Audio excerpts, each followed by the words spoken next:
Jangan lupa subscribe YouTube channel Metro TV News dan jangan lupa nyalakan notifikasinya. Kasus positif COVID-19 naik terus. Satgas BNPB mencatat pada cut-off pada pukul 12 waktu Indonesia bagian Barat Minggu kemarin, sebanyak 36.057 kasus positif COVID-19. Penambahan kasus yang paling banyak terjadi ada di DKI Jakarta, yaitu sebesar 15.825 kasus. Seiring dengan melonjaknya jumlah kasus COVID-19, terjadi berbagai persoalan dalam tes PCR. Mulai dari antrean tes PCR hingga dugaan kecurangan atau kelalaian dalam mengeluarkan hasil tes PCR. Untuk membahasnya kami telah terhubung dengan Siti Nadia Tarmizi, juru bicara vaksinasi Kementerian Kesehatan. Bu Nadia, selamat siang. Selamat siang, Mas Egan. Salam sehat.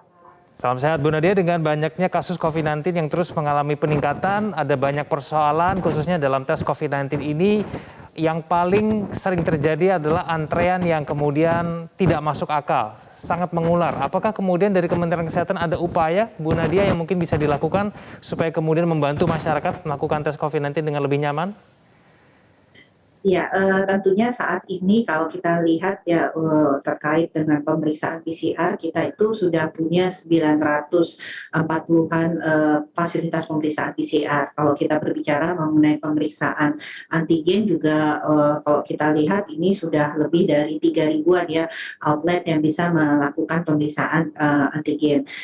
Tentunya kalau masyarakat yang ingin mendapatkan pemeriksaan bisa juga melalui Balai Laboratorium Kesehatan yang ada di provinsi maupun Balai Teknik Kesehatan Lingkungan yang juga merupakan institusi vertikal Kementerian Kesehatan, juga melalui puskesmas tempat ataupun juga beberapa fasilitas-fasilitas milik laboratorium rumah sakit ataupun laboratorium daerah seperti Labkesda ya.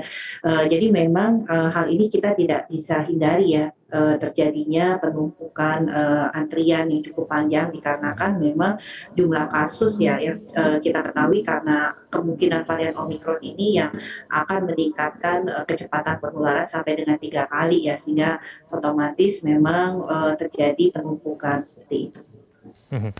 Bu Nadia, tapi dengan jumlah laboratorium kita untuk melakukan pemeriksaan terhadap COVID-19, ini mencukupi tidak sih dengan peningkatan kasus COVID-19 dengan varian Omikron yang ada yang memperkirakan ini mungkin jumlah penambahannya bisa jauh lebih tinggi dibandingkan dengan Delta?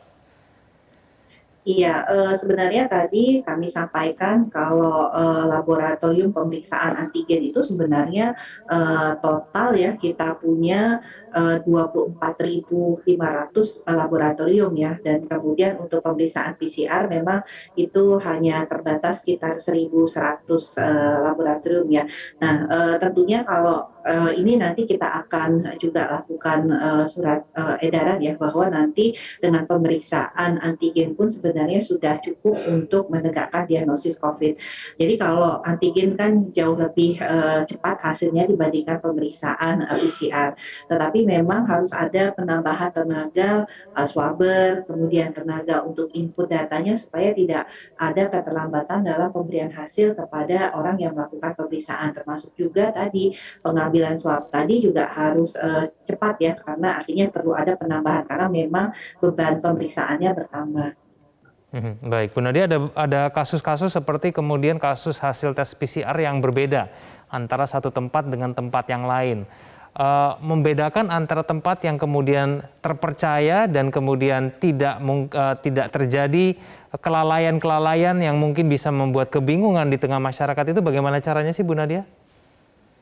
Ya, yang pertama adalah kita ketahui ya dulu sempat di awal-awal banyak sekali ya pemeriksaan laboratorium yang cukup banyak ya, yang kemudian tentunya membuat masyarakat harus memilih mana yang kemudian bisa betul-betul hasilnya dipercaya. Yang pertama adalah tentunya laboratorium yang sudah terkoneksi dengan Peduli Lindungi. Kedua adalah laboratorium yang memang mungkin mereka memiliki fungsi pemeriksaan lain ya, bukan hanya pemeriksaan antigen. Kalaupun ada pemeriksaan antigen, mereka adalah punya rujukan untuk laboratorium yang lebih besar lagi. Tentunya sebenarnya sebagian besar laboratorium-laboratorium yang sudah memegang izin operasional itu sebenarnya sudah dilakukan pemantauan ya oleh pemerintah daerah setempat bahwa kualitasnya sebenarnya bisa dipercaya. Tentunya yang penting adalah memang kalau kita berbicara mengenai hasil pemeriksaan itu memang ada beberapa faktor. Yang pertama adalah dari teknik pengambilannya karena ini kan mengambil spesimen dari tenggorokan ataupun dari hidung ya. Kalau kemudian pengambilannya tidak tepat, hasilnya bisa berbeda. Kedua, Mas, waktu ya. Kalau kemudian kita tahu varian Omikron ini kan lebih cepat untuk menjadi sembuh. Jadi kalau kemudian kita di hari ini kemudian dinyatakan positif, kemudian 2 hari kemudian kita melakukan pemeriksaan negatif, itu memungkinkan karena mungkin pada saat kita positif di sini kita sebenarnya sudah mau mendekati masa penyembuhan. Jadi hal-hal seperti ini yang tentunya perlu kita ketahui. Tetapi Mas Segar, yang penting adalah karena saat ini kita mengalami situasi peningkatan kasus karena Omikron. Jadi kami sangat mengapresiasi ya bahwa masyarakat sudah sadar sekali untuk melakukan testing, sambil juga kami akan berbenah mengenai antrian-antrian ataupun penumpukan-penumpukan ini supaya bisa terbagi menjadi lebih baik. Yang kedua adalah kalau kita mendapatkan hasil yang positif, sebaiknya tetap kita lakukan isolasi mandiri karena kemudian ini akan mencegah kita ya untuk menjadi sumber penularan sehingga juga akan mengurangi potensi lonjakan yang diprediksi sebagai akibat dari varian Omikron ini yang bisa mencapai 3 sampai dengan 5 kali lipatnya dari puncak kasus kita pada waktu Delta. Baik, Bu Nadia, tapi yang melakukan fungsi pengawasan terhadap tempat-tempat tes PCR ini sebetulnya siapa, Bu Nadia? Siapa yang kemudian bisa menegur, mengawasi, lalu kemudian memastikan bahwa tidak ada lagi kelalaian-kelalaian yang mungkin mengakibatkan bahwa tes PCR itu tidak akurat hasilnya? Ya, jadi sebenarnya prosesnya itu sudah dilakukan untuk kita sebut sebagai quality control ya, external quality control. Jadi pemantauan daripada hasil laboratorium itu melalui 2 cara, yaitu internal quality control dan external quality control. Internal quality control itu artinya sesama petugas lab melakukan pemeriksaan, pengecekan ya apakah terjadi kesalahan baca ataupun kesalahan hasil. Yang kedua adalah mereka harus membaca hasil pemeriksaan yang dikirimkan oleh laboratorium rujukan, baik itu laboratorium rujukan misalnya Labkesda ataupun juga yang diberikan oleh Badan Litbangkes contohnya. Jadi 3 bulan sekali atau 6 bulan sekali dilakukan pengecekan terhadap external quality control ini. Jadi prosesnya ini sebenarnya yang kita sudah lakukan ya, tapi kami tidak memungkiri mungkin ada kesalahan dalam human error ataupun juga memang faktor kelelahan karena jumlah beban yang harus saat ini ya tentunya dihadapi ya. Sama seperti pada waktu kita Delta kan nakes juga cukup berat karena begitu banyak pasien yang harus ditangani pada waktu itu. Nah ini kita lihat begitu banyak jumlah yang akan melakukan pemeriksaan laboratorium dalam waktu yang bersamaan. Nah ini yang menjadi tantangan tentunya mengapa kemudian tadi ada faktor-faktor kesalahan maupun juga kerumunan antrian yang cukup panjang. Baik, Bu Nadia, yang menyebabkan kemudian hasil tes PCR ini terlambat masuk ke aplikasi Peduli Lindungi itu apa, Bu Nadia? Dan kemudian solusinya seperti apa nih? Karena kan ada beberapa juga masyarakat yang mungkin membutuhkan hasil tes PCR di aplikasi ini cepat ada begitu. Ketika misalnya mereka mau bepergian menggunakan pesawat. Nah ini bagaimana, Bu Nadia?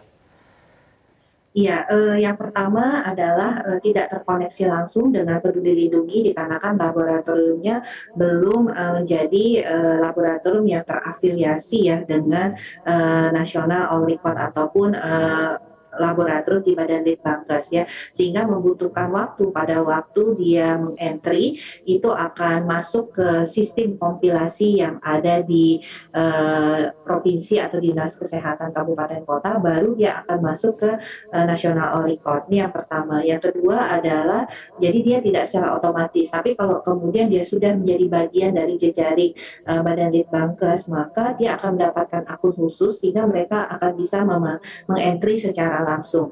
Nah, proses entry ini tentunya kalau banyak ya dalam jumlah yang besar pasti sering juga ada keterlambatan dalam memasukkan data tersebut.